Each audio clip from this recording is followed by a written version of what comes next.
Hey guys, welcome back to some more AFK Arena. In today's video, we're doing something different. It's a new sort of series I want to do, which is like a top 5 series or top however many. But this one is going to be my top 5 Lightbearers. We're going to go through all the factions for these, and it's basically going to be like what I would put in my wish list. So I'll go through my top 5 personal favorite heroes, and it's not just like ones that I like, even though Gwyneth may be in Lightbearers because I really do like her, but she's actually really strong.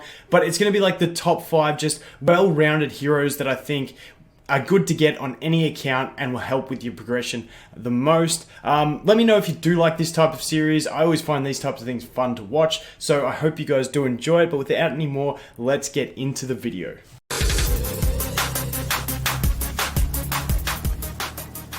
So kicking it off, we're not going to do this in any specific order because they are going to be heroes of different roles. So, you know, I don't want to like compare a tank to a DPS to a support. They're just all going to come out. So the first one I'm going to talk about, and I don't think anyone's going to disagree with this one, is going to be Lucius. He's just absolutely amazing throughout the whole game. If you don't have him at higher ascension levels in campaign, he does start to fall off. For instance, on some of my accounts, I'm like chapter 22. I've only got him at mythic. He's falling off. I need those copies to get him to ascended. However, even being at a lower ascension tier than, you know, your progression's at, he's still fantastic for the Voyage of Wonders, the Peaks of Times, the Labyrinth runs. Just his shield is amazing. So with Lucius, it's basically, this shield is just so nice for your whole team support, and especially like really early game. It mitigates a lot of damage. Once you start getting it healing, it's so nice basically. There's no other way to put it. It's a really, really nice shield, and it's really helpful. With this, often if you get it, it's gonna save you a lot. It's so useful in things like Riz and Soren. Soren especially, because against Soren, it's gonna stop the charm. If you have this on, you can always, in Soren as well, you're often gonna be using heroes that have minions like a Baden or a Grizzle, and putting that shield on them helps them survive, hang around, and deal more damage. It's super nice. Next up, we're going to talk about this. This is his Smash Ground. It's a little bit of CC. It's not too great. This one is the big one. So, no, not this one. We'll get to the big one. So this one's a nice heal as well. Early game, once you unlock this for the first time, like I'm talking in your first day of play, it's so good to have that extra heal. But yeah, it's just a little heal with a defense buff. It's really nice. He's just good at supporting your weakest hero.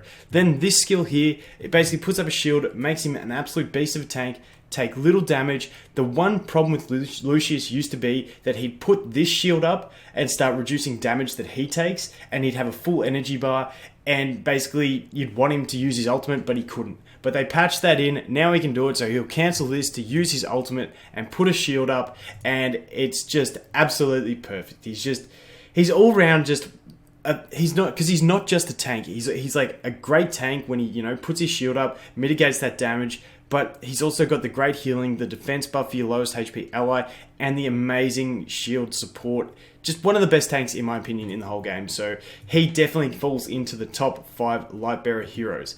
Up next, we're going to be looking at one. He's a newer-ish sort of hero, but I absolutely love him. When you use him and you take him out of a team, it's really hard to survive on some stages without the Rowan. The reason he is so good, we're not going to go through all the skills, but the reason he is so good is this healing potions. The great thing about these healing potions is that they heal just a base percentage of your allies' max HP. Meaning you just put these out on the table, your allies get low enough, they're going to heal, as you can see with level up, they're going to heal 40% of their health. It's just so clutch for saving your heroes, especially when you get into further chapters where you start getting stuck and your tanks may start getting like just absolutely demolished in the first few seconds. This gives them that extra little bit of staying power with the potions, and it's just a smart heal that activates instantly. Something like Namora, when we're talking about Wilders, is a good healer and stuff, but she's got to get to her ultimate to be able to use that heal. These are just good, beefy, instant heals that are smart and just always work. The other thing that's great is his ultimate, giving the attack buff to allies. Also, let's go to test hero. His ultimate, it gives your allies the attack buff. It stuns enemies that are nearby, which is absolutely fantastic. And from the back row, if we see it here, he can actually stun the front row enemies, which is really, really nice. Another one of his skills is that he's immune to like the first damage he takes. The skill's worded weird, but the first damage he takes, he's actually gets immune to, which makes him a great option to put in against something like a Sylvina, who's going to try and snipe him in the back row, but he's going to be immune to the first damage, and then you can sort of deal with that Sylvina after that. But he's just all round a great support, works in any team. Ideally, he does want to be in that middle back position, but with those potions, basically, he just becomes an absolute beast. Moving on to the next hero. The next one we're going to talk about is sort of came out at a similar time. She's just basically an amazing hero for everywhere, but especially for the guild hunts, specifically Riz. The reason she's amazing is this skill here, her ultimate, which basically means she's just going to use her energy to buff the energy of your highest power hero, meaning that your main damage dealer is going to be able to get more and more of their ultimates off, getting more and more damage in campaign. If you do have a really high power Lucius and he's the highest power in your team, she can actually be fantastic with that Lucius because she's going to buff him and make him keep shielding your team, and it makes your team super, super tanky. So that's another strategy that I see a lot of people talking about and telling me to test. However, I just don't have the copies of Lucius to make it work. But she is absolutely fantastic. When she does her little sweep around, she becomes immune to damage for a bit. And the other reason she's absolutely amazing in the guild hunts, especially Riz, is we'll go back out and have a look at her skill. It's this teacups thing. Basically, she's going to throw a teacup that deals damage proportionate to the max HP of the enemy. And is it that one or that one? No, this one. She's going to deal damage proportionate to the max HP of the enemy. It's like, I don't know how it exactly scales, but in Riz, you can have an elite copy of Rosaline doing, the second highest damage next to your top damage dealer. It's ridiculous. So really, really good for that. And that is going to be Rosaline. Moving on to the second last spot in my list, and that is going to be Forks. Now, Forks is amazing pretty much because of this coffin ability. Let's just go into Test Hero and have a look at it. So he's going to reach into the ground, pull up a coffin out of the ground, grab an enemy, put it on his back for up to 8 seconds, and just basically hide them in there, and they can't do anything. They don't take damage, they don't gain energy, they don't do anything. They disappear, and they're off the battlefield. It makes it a 5v4 at the start of the battle, which is really nice. And the thing about it is you can really plan for it because it's going to target the hero on the enemy's team that has the highest power rating. So you can really target figure out who it's going to affect and then map the rest of your team around that. It's really, really nice. The other great thing about him is his ultimate there. It does purge all, with skill ups, with level ups, it'll eventually remove harmful effects from your allies, but the most important thing is it removes beneficial effects from enemies, making him a fantastic counter to Brutus teams. I know sometimes in the tower you fight like 3 enemy Brutus or something like that. Putting a Forks in there, getting him to his ultimate, if you can pop the 3 Brutuses down to their shield at the same time and then he just removes them and you kill them, is a really satisfying feeling. So just an amazing, amazing support hero for that banish and for, of course, the removing of buffs. Especially, again, if you fight a Lucius, he's one that you want to play on manual sometimes for those specific reasons to be able to remove the proper buffs. But when you do make it work, it's completely satisfying. So that is Forks. So that's the first 4 on my list. There is 1 spot left on the list. Now, I'm going to do my personal favorite and tell you why she is, and you guys probably already know it, but then I'm going to go through a B option, and then we're going to go ahead and look at the wish list and talk about some rotational changes for that wish list. So, my personal opinion is Gwyneth. I am very biased because I really do find her to be a fun character. However, my Gwyneth account is just, which is this account, is absolutely skyrocketing through progress. The one problem with Gwyneth, she's an amazing damage dealer. She's got great CC with the stun on her lightning arrows. She's just absolutely fantastic all round. The one problem with her is that you do need good tanks to support her. If she cannot solo carry your team, and that is where she falls down as a DPS. Basically, if your tanks die and your enemies are right on her, she's going to get interrupted too much and deal no damage. So she does heavily rely on that, but if you can pull the copies of her and make her your carry hero and have a decent tank in front of her, she can be absolutely amazing, works really well with all the knockbacks, and basically it's just her auto attacks.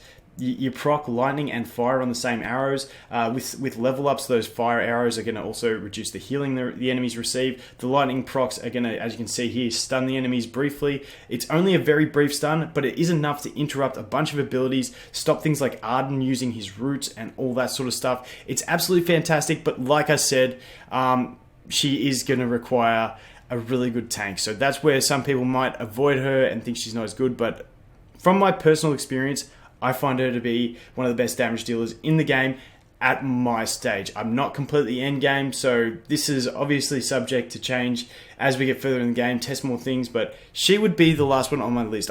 If I rerolled any account, I'd probably try and put her on my list, because if you get the copies of her, she's going to be a fantastic damage dealer. But like I said, some people may see that as completely biased on my side, so I'm going to talk about another damage dealer as a secondary option for this. I know we're going into 6, I said it's top 5, but just because I know there's going to be those comments going, you just love Gwyneth, she's just a fun hero, she's not good, she's amazing. But the other option for me is going to be Belinda. The fantastic thing about Belinda is she's just got big burst damage, she synergizes so well with that Rosaline. You can actually get her doing huge amounts of damage in the Riz boss. And this is where she really does shine, in my opinion, is Riz. She can do lots of good things in campaign with the right team compositions as well. You know, if you pair her up with a Rain and you get it working where Rain ults and then Belinda ults, Belinda's just going to one-shot enemies with her ultimate, and basically everything's going to be dead. She's going to gain that energy and go again. Similarly with Rosaline buffing her... basically buffing her attack bar, meaning she can ultimate more often, is just going to make her do so much damage. The other thing you can do to make her really shine in Riz, which is what I was talking about earlier and I got sidetracked, is team her up with the Lawson. Lawson has an ability that increases the damage enemies take from ultimates, and it just makes her ultimate hit like an absolute truck. Unfortunately, I'm just one copy away from Ascended on one of my accounts before I can really test her properly. But Belinda is just an all-round great damage dealer. It's got that short... Her ultimate has that short-range AoE that, you know, even if she does become the last hero on your team, if the enemies group up when they're running to her, I've had it a few times where she can just absolutely clutch wins by using her ultimate, killing like 2 or 3 enemies, and it just gives her that turn bar boost, and then she can ult again and just destroy everyone. The other great thing is she does have the attack buff, which with skill ups increases to apply to herself and another ally, which is really nice. So she's just an all-round great attacker with some good burst damage, and if you build a team around her correctly, she can be really fantastic. So that is it for the Lightbearer's top ones. I know you guys are going to have... I know there's going to be people definitely talking about Thane. I feel like Thane is definitely...